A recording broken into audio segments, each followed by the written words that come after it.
Today we're going to be working on making this simple little shell bookmark. This is the second beginner's piece. It uses a lot of the same stitches and construction methods as the fillet crochet bookmark. It's just got a slight variation that will provide a bit of interest and will set you up for a number of other projects and motifs in the future. To begin, we will take some of the thread that we have here, unwind it, and we will begin with our slip knot as we did before, and then we will be working a series of 12 chain the way up there. So as a reminder, for your slip knot, you wrap it so that the short end is pointing into your palm. You hold your thread, wrap it around your fingers, long end facing over the edge of your hand. You take your hook underneath the loop, scoop the long end, hold it, take your fingers out and pull it taut. Pull it taut against your hook. Untangle your short end and your long end.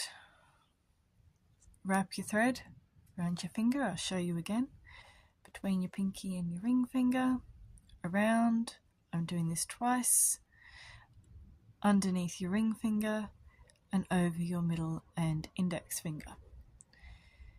You hold your short end and you begin to chain. You chain again, you loop from the left to the right, you scoop your thread and you pull it through. Keep your hook facing downwards, it will make it easier. Use your middle finger on your right hand to support your hook and the stitches as you make them, the loop and the loop as you catch your yarn, and this will mean that you are easier able to get a nice even tension, and it will make it easier for you to pull your hook through the loop as you go. If 2 is too much, then just pull your pinky out and just keep working your way along like this.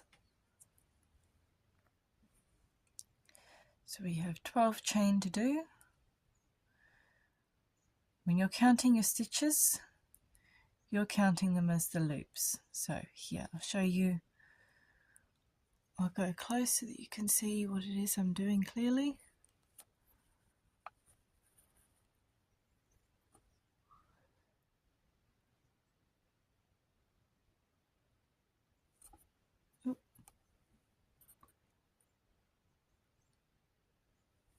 Okay, so that knot does not count as a stitch, that little bit there.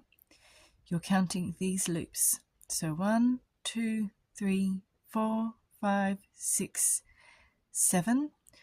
The loop that is on your hook, you do not count. So 1, 2, 3, 4, 5, 6, 7. Now, another way that you might find helpful to count your stitches is to run your thumbnail down them, and the little bump as you go over them will enable you to count them easier.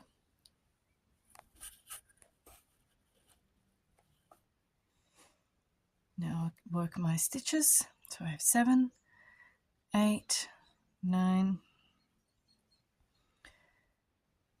10, 11, 12.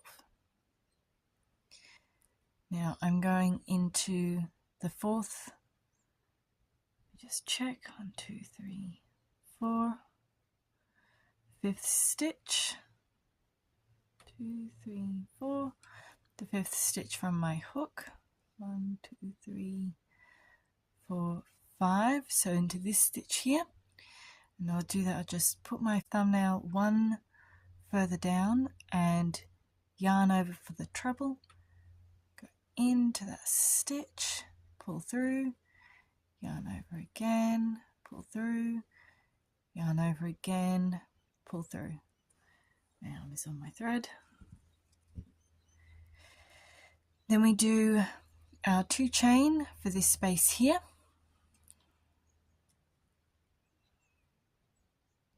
1, 2. I'm going to yarn over 1 so that I keep my tension by holding that against my finger, but 2 because I'm going to do a treble next. It's caught. So when you're doing a little shell like we have here, we are going to be doing it into a single chain stitch. In the future, you'll be doing it into these 2 chain loops that we will be making between our little treble groups here. Because we don't have yet a little 2 chain loop to work into, we are working all of these trebles into that 1 chain stitch. So we'll work 2 treble, then 2 chain, then 2 treble into that stitch. So skip 2 chain on the foundation row, and in this one here I'll be working 2 treble, 1,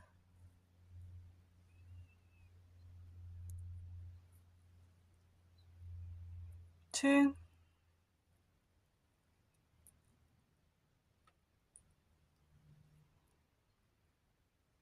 2 chain, and 2 more treble.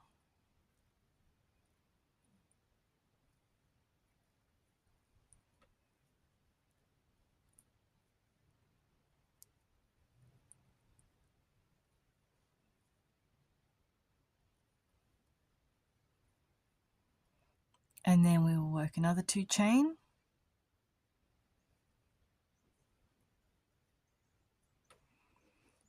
yarn over again. I'm just going to pull that so that all my stitches sit where they should. I'm skipping these 2 chain and I'm working 1 treble into the last 2 chain here.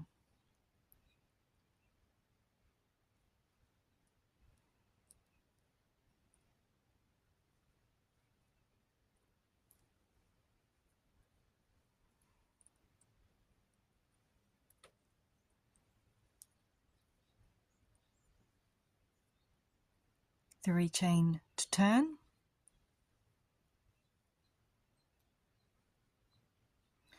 yarn over, hold the thread, then into the top of this treble here. You can see that space there, that's where I'm going to put my hook.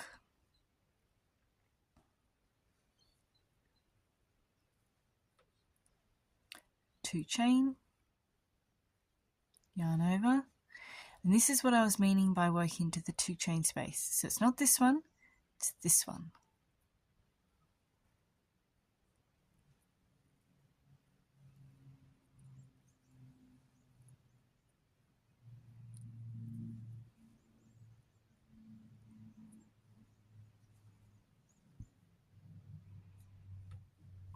Two chain, then the next 2 treble,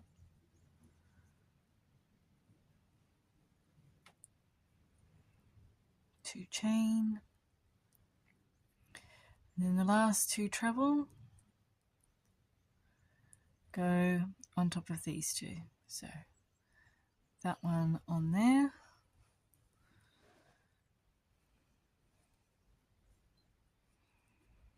and that one on my turning chain. Now you can see here 1, 2, 3 are my turning chains. I'm wanting to work into the top of that, and I'm wanting to have 2 threads on top of my crochet hook like this, so that I've got that little V happening, and then work the treble. There we go. I have my first 2 little repeats done, and I just keep working my way up like that.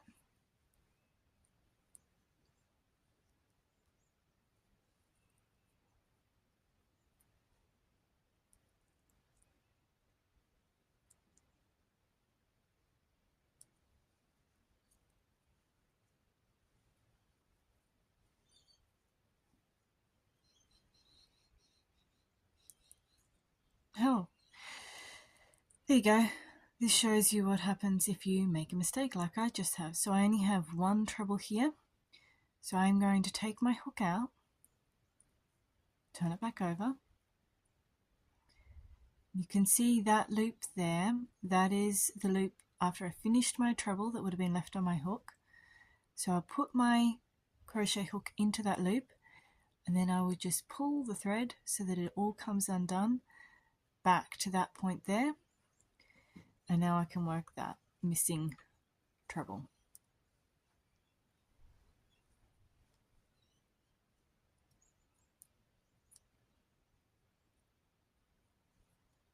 Now, if you're finding it's a little bit cumbersome, it's such a small little piece of work, you can attach anything really.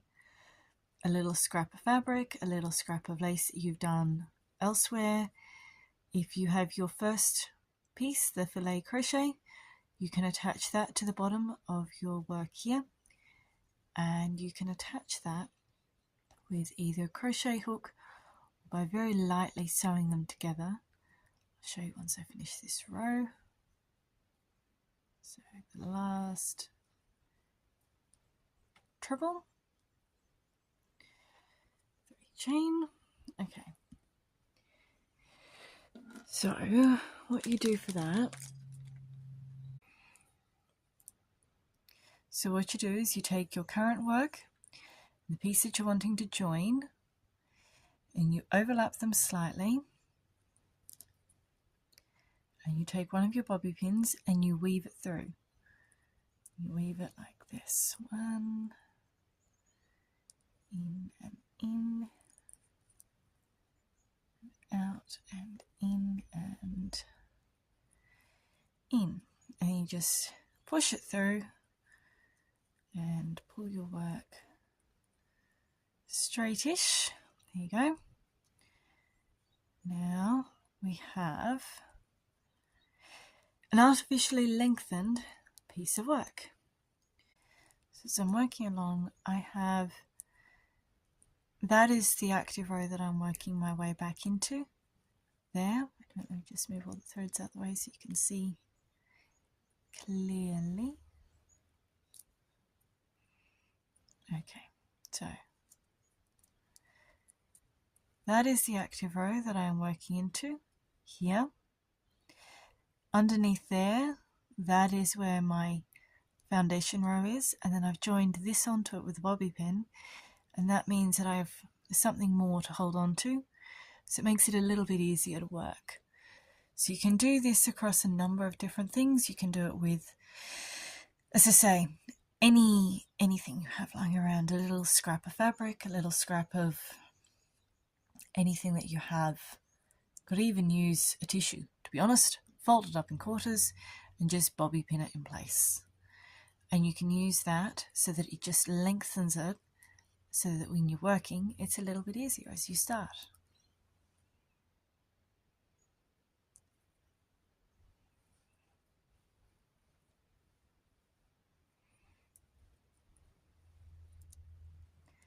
Then we just keep working our way along.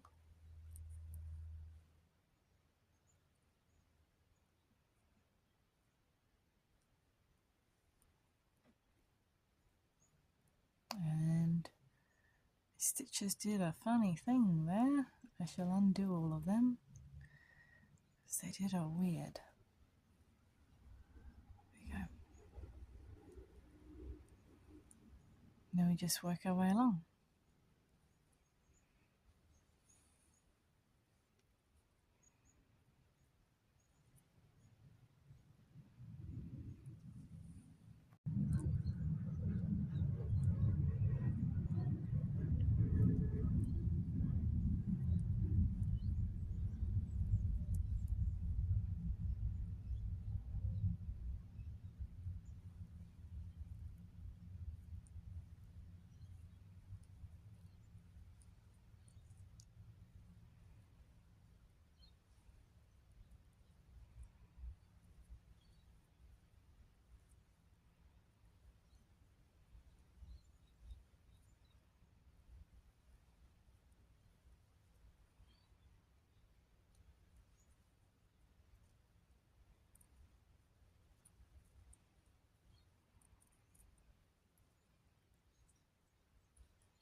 all fell off. There we are.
Okay, so we have worked. I'll separate these two. If you're worried about snagging it, if you just hold it there however you wish and pull it out, you won't snag it. And we have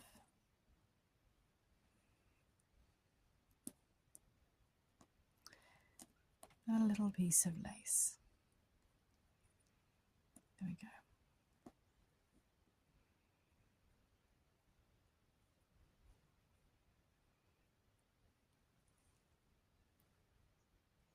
Now if you want to see that sort of design incorporated into something, I have this item here, this little bag, where this repeat, this portion of the repeat, just that little bit to there, is that exact sort of shell pattern.